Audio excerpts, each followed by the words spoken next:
Hello everyone. Today we are going to study mathematical reasoning. So in mathematical reasoning सबसे पहले हमें ये study करना होगा कि एक स्टेटमेंट क्या होता है. When do we say a sentence is a statement, a mathematical statement to be more precise. So वो समझने के लिए हम एक एग्जांपल लेते हैं कि in 2003 the president of India, the president of India was a woman. और एक और एग्जांपल लेते हैं जैसे कि an elephant weighs more than a human. सो इन दोनों स्टेटमेंट को, सेंटेंसेस को जब हम देखते हैं तो हम क्लियरली बोल सकते हैं कि ये जो फर्स्ट स्टेटमेंट है वो एक फॉल्स स्टेटमेंट है और जो सेकंड जो सेंटेंस है हमारा वो एक ट्रू सेंटेंस है. तो ऐसे सेंटेंसेस जिसको हम देख के क्लियरली कह सकें कि वो सही है या गलत, ऐसे सेंटेंसेस को हम क्या बोलते हैं? स्टेटमेंट बोलते हैं. ऑलराइट. तो जैसे कि अगर हम एक एग्जांपल लें कि वुमेन आर मोर इंटेलिजेंट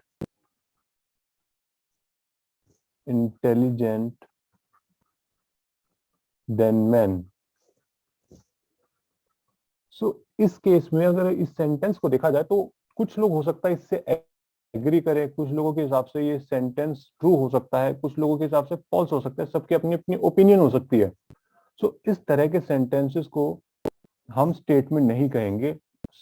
एक सेंटेंस को स्टेटमेंट तभी कहेंगे जब उसके सही या गलत होने में कोई भी एम्बिग्विटी ना हो. आप निश्चित तौर पर कह पाए कि ये सही है या गलत है, तभी आप एक सेंटेंस को स्टेटमेंट कहेंगे. ठीक है. सो अब हम डेफिनेशन देख लेते हैं सेंटेंस या स्टेटमेंट की. So a sentence is called a mathematically acceptable statement. It is either true or false, but not both. यानी कि एक सेंटेंस है, आप उसको 100% श्योरिटी के साथ कह सकें कि वो या तो वो क्या हो, सही हो या वो गलत हो. दोनों नहीं होना चाहिए. अगर दोनों है तो वो सेंटेंस नहीं बना पाएगा स्टेटमेंट. ठीक है. तो एक आधा एग्जांपल और ले लेते हैं अपन कि 2 + 2 इक्वल्स 4. अब इसमें तो कोई एम्बिगिटी नहीं है, सभी मानेंगे कि 2 + 2 इक्वल्स टू 4 होता है. सो ये भी एक क्या है, स्टेटमेंट बनाएगा. The sum of two positive number is positive. ये भी बिल्कुल सही है, इसमें भी कोई एम्बिगिटी नहीं है. तो ये भी एक क्या बनाएगा, स्टेटमेंट बनाएगा. ठीक है. सो नाउ अब एक सेंटेंस लेते हैं. The sum of the sum of x and y is greater than 0. So ये जो सेंटेंस है इसके सही होने की हम गारंटी नहीं ले सकते.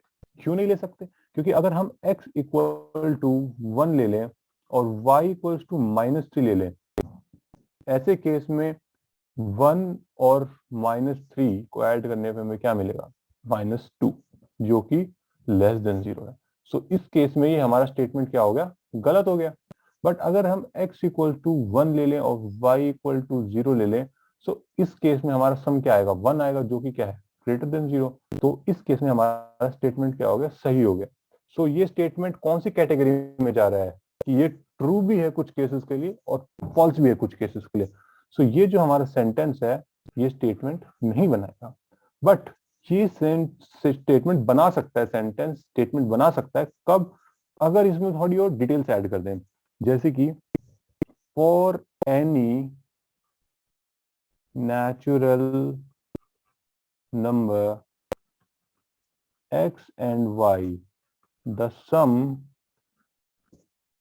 Is greater than 0। सो इस केस में ये हमारा जो सेंटेंस है वो हमेशा ट्रू है। सो ये क्या बना लेगा, एक स्टेटमेंट बना लेगा। ठीक है। So now let us consider some example. Consider how beautiful, और या तो आप open the door, where are you going.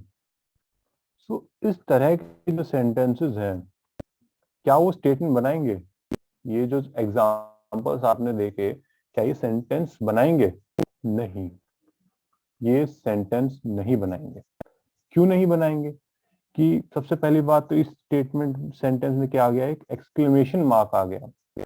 Open the door, ये एक तरह की रिक्वेस्ट हो सकती है या एक ऑर्डर हो सकता है, या फिर ये जो हमारे वेयर आर यू गोइंग, ये क्या है, क्वेश्चन है। सो जो इस तरह के जो सेंटेंसेस होते हैं वो हमारा स्टेटमेंट नहीं बनाते हैं। सो राइट नोट, पेरेटिव सेंटेंसेस जो होंगे, जो क्या करते हैं, expression, express a request, request और कमांड, जैसे कि वे अभी हमने ओपन द डोर देखा था। तो इस तरह के जो सेंटेंसेस होंगे वो स्टेटमेंट नहीं बनाएंगे। ठीक है। या फिर एक्सक्लेमेटरी, एक्सक्लेमेटरी सेंटेंस जो होंगे जिसमें एक्सक्लेमेशन मार्क होंगे, थोड़े स्ट्रेंज फीलिंग को एक्सप्रेस करेंगे, उस तरह के सेंटेंसेस को हम स्टेटमेंट नहीं कहेंगे। इंटेरोगेटिव, इंटेरोगेटिव जो सेंटेंसेस होंगे जहां पे हम क्वेश्चन कर रहे होंगे, where are you going, how are you, so ये जो सेंटेंसेस हैं ये स्टेटमेंट नहीं बनाएंगे। और सेंटेंसेस इन्वॉल्विंग टुडे, टुमारो, या फिर यस्टरडे, सो इस तरह के जो सेंटेंसेस होंगे वो भी स्टेटमेंट नहीं बनाएंगे। Okay. So this was all about कि हमें किस सेंटेंस को कब और कैसी कंडीशन में स्टेटमेंट कहेंगे। सो अब हम ये देख लें कि डिनोट कैसे करेंगे। कोई भी सेंटेंस है हम उसको एक अल्फाबेट से डिनोट करें, वो पी क्यू आर एस, ये कुछ भी हो सकता है, वो आप पे डिपेंड करता है। तो जैसे कि हमने कहा कोई भी स्टेटमेंट आया हमारे पास कि फायर इज हॉट। सो ये जो सेंटेंस है हम इसको मैथमेटिकली डिनोट कैसे करेंगे, P semicolon fire is hot. So इस तरीके से हम किसी भी सेंटेंस, सॉरी, किसी भी स्टेटमेंट को मैथ्स में डिनोट करेंगे। आगे चल के आप ऐसे ही लिखेंगे, हम जो भी स्टेटमेंट लिखेंगे इसी फॉर्म में लिखेंगे, कभी भी अकेला ऐसे नहीं लिखेंगे, वो हमेशा किसी ना किसी नोटेशन के साथ होगा। पी क्यू आर, पूरा सेंटेंस थोड़ी ना बोल सकते हैं हर बार। भाई अगर हमने पी बोल दिया आप समझ जाएंगे स्टेटमेंट पी की बात हो रही है, स्टेटमेंट क्यू की बात हो रही है, क्योंकि हमेशा एक सेंटेंस, एक स्टेटमेंट नहीं रहेगा आपके पास, multiple number of sentences, multiple number of statements आने वाले हैं। ठीक है। अभी तो हमने देखा कि स्टेटमेंट होता क्या है और उसको हम डिनोट कैसे करते हैं। अब हम बात करते हैं नेगेशन ऑफ ए स्टेटमेंट की। नेगेशन ऑफ अ, सो एक स्टेटमेंट का नेगेशन कैसे निकालते हैं या फिर वो होता क्या है। So the denial, denial of a statement is called the negation. So denial of a statement is called negation of a statement. इसको एक एग्जांपल से बेहतर ढंग से समझने की कोशिश करते हैं कि मैंने एक स्टेटमेंट दिया, New Delhi is a city. So ये क्या है, स्टेटमेंट है। ठीक है। सो इसका नेगेशन निकालना होगा हमें, तो उसको हम डिनोट करते हैं ऐसे। ठीक है। तो इसका नेगेशन क्या से क्या होगा। सो बहुत सिंपल वे में अगर आप इसका नेगेशन देखो तो वो क्या होगा, New Delhi is not a city. सबसे सिंपलेस्ट नेगेशन क्या निकाल सकते हो आप कि New Delhi is not a city. So पहले ये स्टेटमेंट ट्रू था, अब ये क्या हो गया, फॉल्स बन गया। ओके, बट नेगेशन में आप एक नोट लिख सकते हैं। नेगेशन में आप जरूरी नहीं कि हमेशा आप नॉट ऐसे लगाएं। नेगेशन किसी भी फ्रेज का मतलब किसी भी स्टेटमेंट का नेगेशन निकालते वक्त आप ये फ्रेजेस को यूज कर सकते हैं कि it is not the case, it is not the case that it is true, it is false, it is false that, okay. So जैसे कि अभी हमने क्या देखा था कि New Delhi is a city, तो उसको अगर हम इनकी मदद से लिखेंगे तो कैसे लिखेंगे, it is not the case that new Delhi is a city, और it is false that New Delhi is a city। सो इस तरीके से हम किसी भी स्टेटमेंट का नेगेशन निकाल सकते हैं। ठीक है, सो आपके लिए कुछ होमवर्क प्रॉब्लम्स हैं, आपको इन स्टेटमेंट्स का नेगेशन निकालना है। ठीक है, so P, everyone in Germany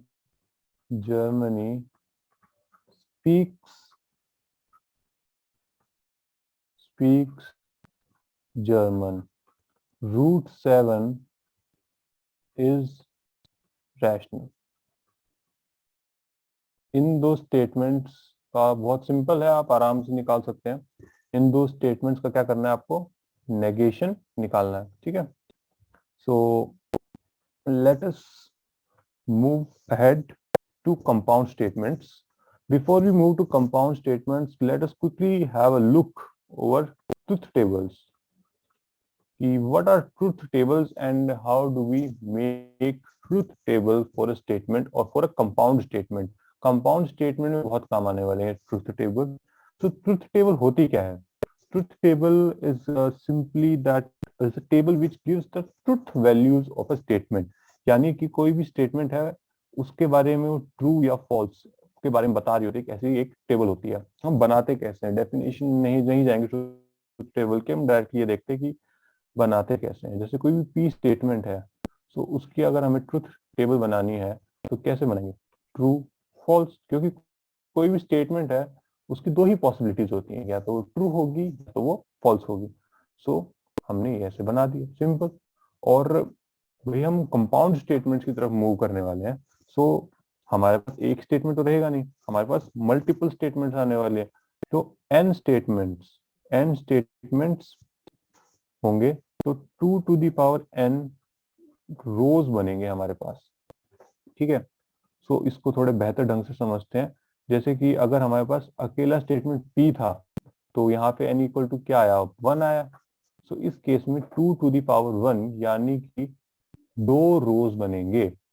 ये मतलब जैसे p है, तो यहाँ पे हमारे पास कितनी पॉसिबिलिटीज बनेंगी, 2 ही पॉसिबिलिटीज बनेंगी, ट्रू और फॉल्स। बस ये 2 पॉसिबिलिटीज बनेंगी। बट यहीं पे अगर हमारे पास 2 स्टेटमेंट्स हो जाते हैं p और q, तो n की वैल्यू क्या बन जाएगी, 2 बन जाएगी। So 2 to the power 2 equal to क्या आएगा, 4। तो हमारे पास 4 पॉसिबिलिटीज बनेंगी, सॉरी 4 रोज बनेंगी। सो इस केस में हम कैसे ड्रॉ करेंगे ट्रूथ टेबल को, ये ध्यान से देखिएगा, बहुत इंपॉर्टेंट है। ट्रूथ टेबल के अंदर ये याद करने वाली चीज है, ये तो आप सिंपली याद कर सकते हैं क्योंकि ये हमेशा ऐसा ही बनेगा। अब यहाँ पे जो हम अलग से बनाएंगे वो अलग है, वो बाद में देखेंगे। बट फॉर नाउ पी के लिए आपको पॉसिबिलिटीज कैसे लिखनी है, ट्रू फॉल्स इसी ऑर्डर में लिखना है, फिक्स इसी ऑर्डर में लिखना है, नहीं तो आपकी जो वैल्यूज हैं, जो रिजल्ट है वो गलत आ सकता है। ठीक है, और क्यू के लिए आप कैसे लिखेंगे, ट्रू ट्रू फॉल्स फॉल्स।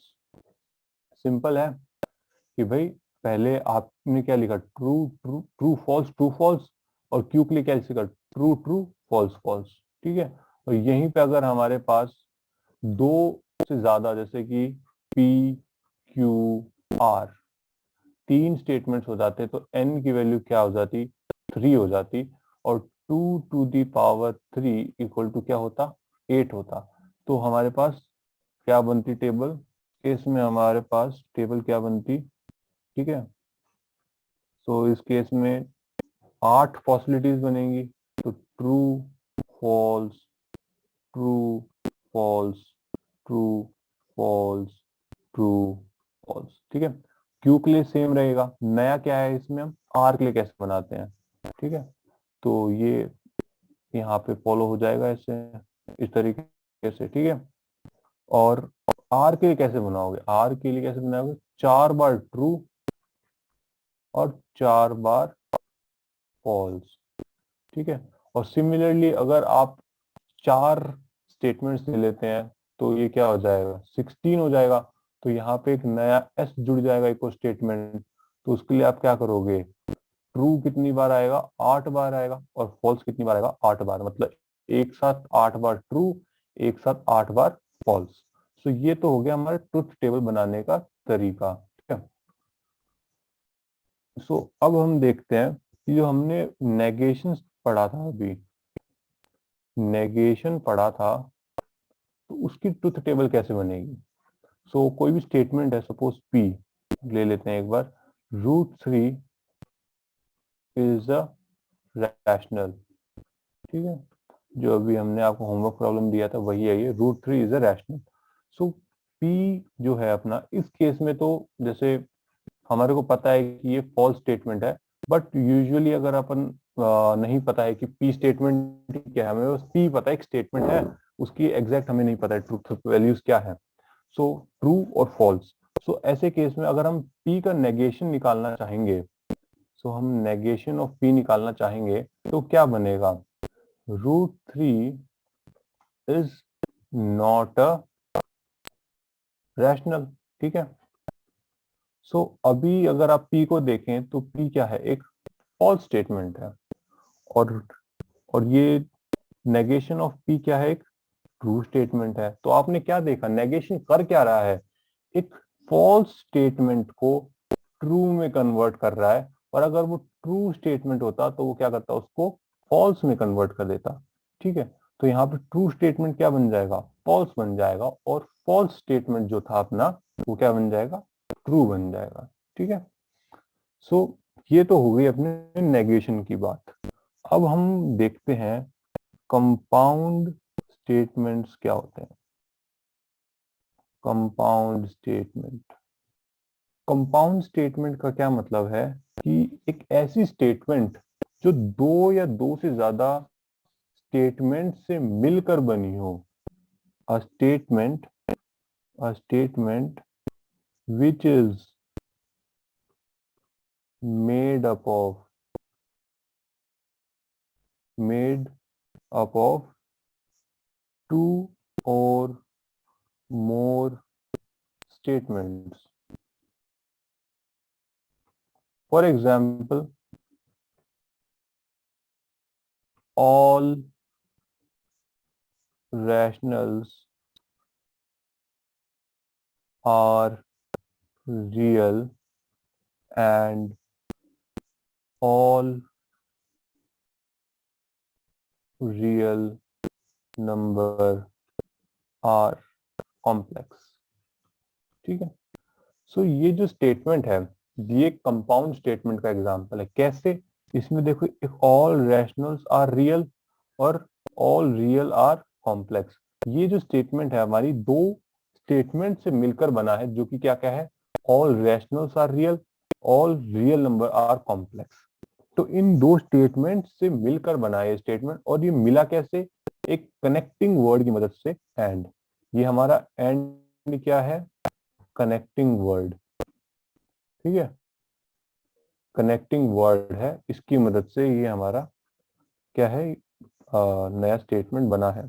सो जो हमारा कोई भी स्टेटमेंट पी है और उसको हमने एक कनेक्टिंग वर्ड की मदद से जोड़ा, कनेक्टिंग वर्ड की मदद से जोड़ा, और हमने एक नया स्टेटमेंट बना दिया। पी और क्यू दो स्टेटमेंट्स हैं, उनको हमने एक कनेक्टिंग वर्ड की मदद से जोड़ा, एक नया स्टेटमेंट बना दिया। तो इस केस में हम पी को क्या बोलते हैं, P और Q को क्या बोलेंगे? Component statement, component statement. ठीक है। सो अब कनेक्टिंग वर्ड्स के बारे में स्टडी करते हैं अपन। हमारे पास काफी सारे कनेक्टिंग वर्ड्स होते हैं, हम अब स्टडी करेंगे बेसिक कनेक्टिंग वर्ड्स। सो कंपाउंड स्टेटमेंट को, दो या दो से ज्यादा किसी भी कंपाउंड स्टेटमेंट को हमारे पास जोड़ने के लिए मल्टीपल कनेक्टिंग वर्ड्स हैं, जैसे कि एंड हमने अभी देखा, ठीक है, या फिर हम और भी यूज कर सकते हैं, या इफ देन, या फिर इफ एंड ओनली इफ। आपने ये सारे देखे होंगे, पढ़े भी होंगे, बट आपने कभी इस सेंस से नहीं पढ़ा होगा जैसे कि अभी हम देख रहे हैं, देयर एग्जिस्ट फॉर ऑल। सो ये हमारे कनेक्टिंग वर्ड्स हैं। ठीक है। सो हम इसको थोड़ा और डीपली स्टडी करते हैं और एक टेबल ड्रॉ करते हैं, और यहाँ पे हम लिखेंगे अपने कनेक्टिंग वर्ड्स, यहाँ पे उनका सिंबल लिखेंगे, ठीक है, और यहाँ पे लिखेंगे कंपोनेंट स्टेटमेंट। तो सबसे पहले हमारे पास आ रहा है एंड। सो एंड को हम कैसे डिनोट करेंगे, ध्यान से देख लीजिए। एंड को हम कैसे डिनोट कर रहे हैं? सो एंड को हम ऐसे डिनोट करेंगे, और उसकी कंपोनेंट स्टेटमेंट को हम क्या बोलेंगे? Conjunction, conjunction. ठीक है। और फिर और आता है अपने पास, और को हम डिनोट करते हैं ऐसे, ऊपर वी से। ठीक है, ये था उल्टा वी और ये था ऊपर, मतलब असली वी जो भी होता है हमारा, इसको बोलते हैं हम डिसजंक्शन। ठीक है। उसके बाद आता है अपने पास इफ देन को हम डिनोट करते हैं इम्प्लाइज, ऐसे लिखते हैं। ठीक है, ये होती है हमारी कंडीशनल स्टेटमेंट।